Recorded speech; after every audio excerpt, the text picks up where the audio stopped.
We have seen demons, goblins, ghouls, betrayal, love, and this conclusion to this epic tale of the Dark Knights of Steel is one for the books because it was awesome. Welcome back to my YouTube channel where we talk about comics, manhwa, stuff and stuff. And this is the conclusion to the DC's Dark Knights of Steel. If you are confused in any way, just check out the playlist I will link in the description below. Now, let's get into it. We continue our story with Waller G checking this freak. She was the boss. He wasn't. He may think he's on top, but he really wasn't. She was disappointed because of his last failure, but now there was an opportunity to take everyone out in one fell swoop. All the kingdoms were making a final stand in the House of El. This was his opportunity to take all of them out, and she was going to help him because she had a crew that was going to do anything she says. And so he asked her a simple question. When I take over your world, what will you do? She says she doesn't care, as long as you don't hurt my people. We see in her twisted mind, as long as the people of her nation are safe, she doesn't care about the rest of the world. She had a plan. But the thing is, the good guys had a plan of their own because they had some of the greatest tactical minds in one room. And also, they had a smart as hell ape, and he approved of this plan. Thankfully, Harley Quinn was able to prevent this genius monkey. And the queen said, okay, we will talk about your proposal. And everyone left because the D-Day was coming close and they had to prepare. Because just outside, there was a storm coming, an ice storm, a blizzard. Something was cooling out all the fires they had lit up for protection. And we get to see who that something really was. Captain Cold. Or should we call him Wizard Cold? He was freezing everything. The Amazons tried to keep the fire going, but they were met with a green cloud. A green, ominous cloud. It was coming towards them at such speeds they were about to die. But thankfully, Black Canary was there to blast it all away. Sadly, the Amazon army was caught in a blast, but we discovered that this green cloud was actually the Martians themselves. They had morphed into a cloud of mist, and now they were choosing to fight. Alfred notified everyone in the castle, and the princess prepared for battle.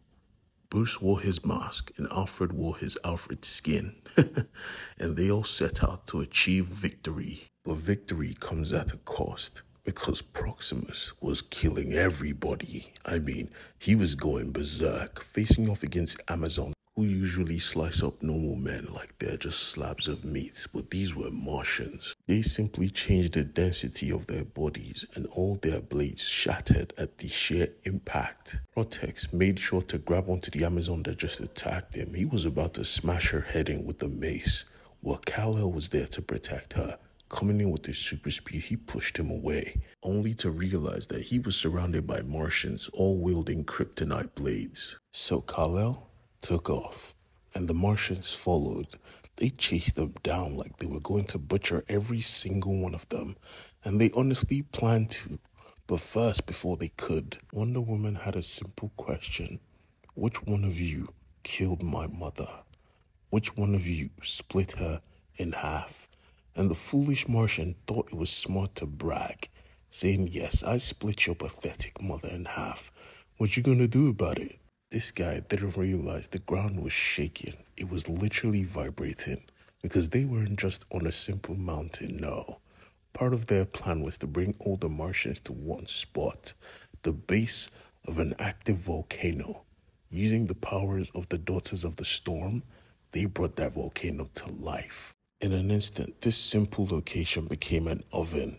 The Martians were dying, and the House of El was protected by the Prince of Storm with his rain abilities. But that wasn't the end, nah. Our heroes had to face off against the Martians because some of them still escaped the flames. And so, they brought gasoline and poured it on all of themselves.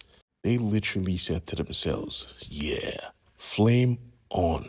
They were on fire. And Bruce being part Kryptonian, the flames didn't affect them. Neither did it affect Wonder Woman. So they went to work. They had fun with it. Especially Bruce. Proctor's face got smashed in by his bat fist, lit up with flames, and he enjoyed it. That one was for Alfred. Wonder Woman went for revenge straight. The dude that killed her mother, he wanted to know his name, but he didn't want to give it. Attacking Wonder Woman, she just sliced off his tentacles and asked him again, "Your name?" And he said it. She let him know, "You will be remembered," and took his head. She ain't no hero, bro. She's a warrior. The battle was quick. The victory was enjoyable. But now, they didn't feel right killing every single person here. But thankfully, the elves had accounted for this. Using their makeshift phantom projector, they put all of them in the phantom zone, imprisoning them for a long time. The coup of Amanda Waller had failed, so she went back to the castle in defeat. But before she could enter, Alfred made sure she knew that he knew what she was. Because even if she could protect her mind, she forgot that her henchman had a mind too. But he made one simple mistake. He laid hands on Amanda Waller, and because of her demonic contract, he started to burn with hellfire. Bruce, halfway around the field, felt this pain. He felt his friend dying. And because of this, he was forced, no rather, he pushed himself to fly. He wanted to be with Alfred, and he got there in time, but he was too late. Hellfire cannot be stopped. He watched his friend, his father, die in his arms, turning to ash. Amanda, using the opportunity, took out her blade and plunged it into Deadshot's heart, blaming him for everything, labeling him the traitor. She was covered, and Bruce was mourning. The next day, the treaty was supposed to be signed for the end of the war. Bruce was to be named king. It was his birthright. But at the end of the day, he didn't want it.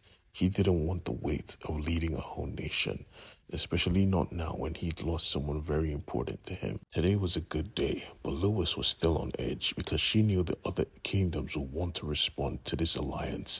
They were just too powerful, especially because Atlantis exists. But first, she wanted to know how this child escaped from the rope.